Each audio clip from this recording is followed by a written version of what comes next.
Fala aí, eu sou o Thiago do Responde Aí e vamos bater um papo sobre corrosão. Então, a gente começa esse papo definindo o que é corrosão, né? Que é, na verdade, a deterioração de materiais. E nós vamos ter dois tipos de corrosão.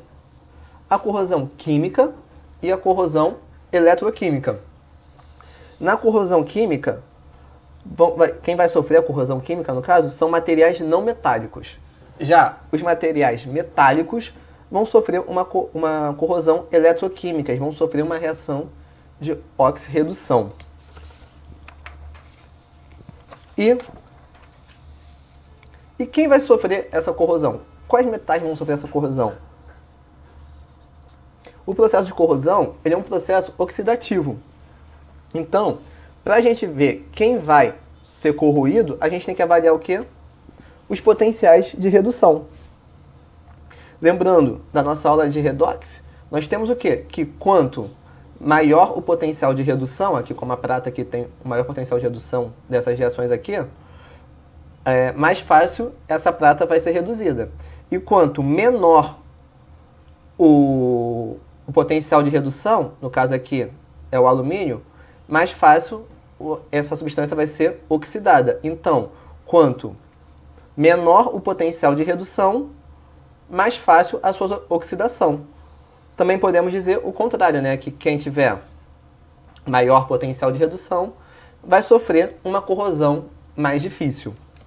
E se alguém está oxidando, a gente precisa de um agente oxidante, alguém para reduzir. E um agente oxidante muito comum é a umidade, que é o que? A mistura de oxigênio com água que a gente tem aqui no ar.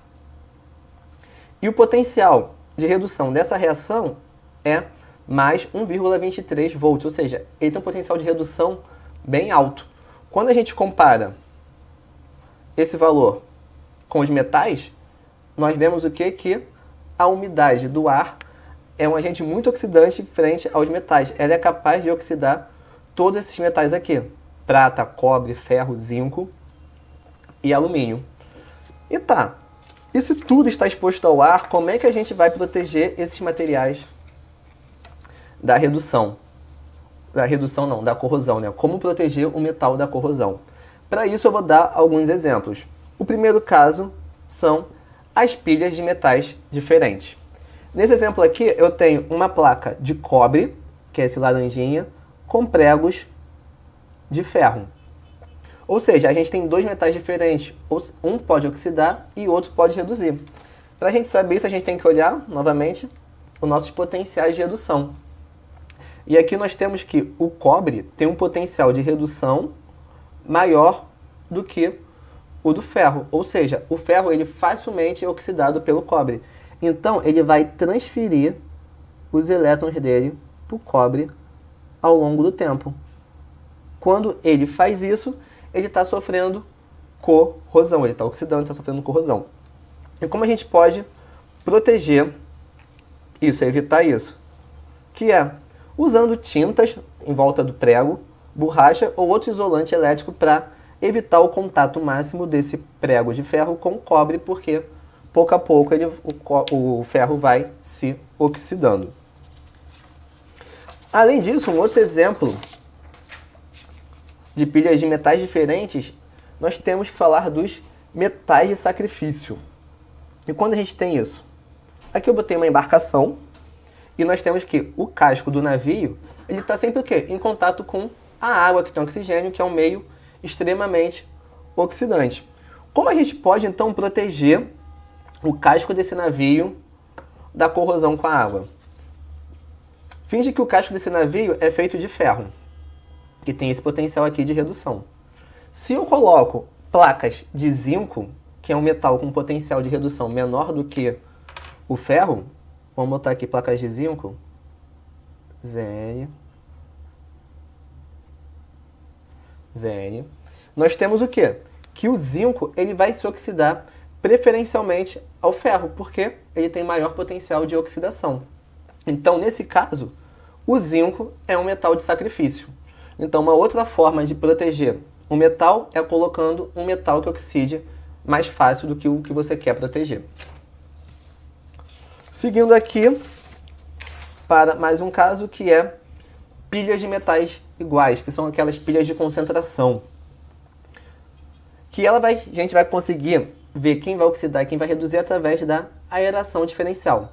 Aqui nesse exemplo aqui, nesse desenho, isso aqui seria uma placa de metal onde caiu uma sujeira nele. Então, a área que está coberta pela sujeira vai ter o quê? Uma aeração menor do que a área que está exposta ao ar.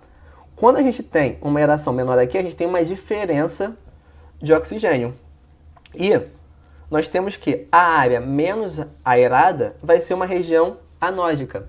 Ou seja, aqui a gente vai ter um ponto de anodo, e o anodo sofre oxidação. Então, toda a superfície que estiver coberta por essa sujeira vai ter uma alta corrosão. Então, quanto menor a aeração, maior a corrosão. E como a gente protege isso é evitando arranhões e frechas e mantendo sempre as superfícies limpas, que a gente não vai ter essa aeração diferencial. Seguindo aqui para o nosso último caso, que é a corrosão eletrolítica. Para isso a gente precisa o quê? Ela é causada por uma descarga elétrica. Uma corrosão eletrolítica, a gente está falando de eletrólise. E na eletrólise a gente tem que aplicar uma corrente elétrica para ter a reação de oxirredução. Ela acontece principalmente em tubulações que estão enterradas, como oleodutos, gasodutos e tal. Aqui a gente tem um cano, que é esse cinza aqui. Pensa que ele é de ferro e a gente tem um raio aqui caindo. Quando a gente tem uma descarga elétrica no solo, essa corrente elétrica chega até o cano, que, como é de ferro, ele vai conduzir a corrente elétrica até uma região que vai passar a sofrer corrosão. Por quê? Na corrente elétrica, na eletrólise, o cátodo é negativo e o anodo vai ser positivo. Nessa região positiva, que é o anodo, a gente vai ter o quê? Uma oxidação, ou seja, corrosão, que é para onde os elétrons vão sair. A gente não consegue prever a extensão da distância de onde foi a descarga elétrica até onde vai ter a corrosão. Isso pode variar muito. E como a gente pode evitar isso é usando material isolante, como por exemplo uma borracha, para evitar que esse tipo de corrosão aconteça. Então, esse vídeo te ajudou? Responde aí.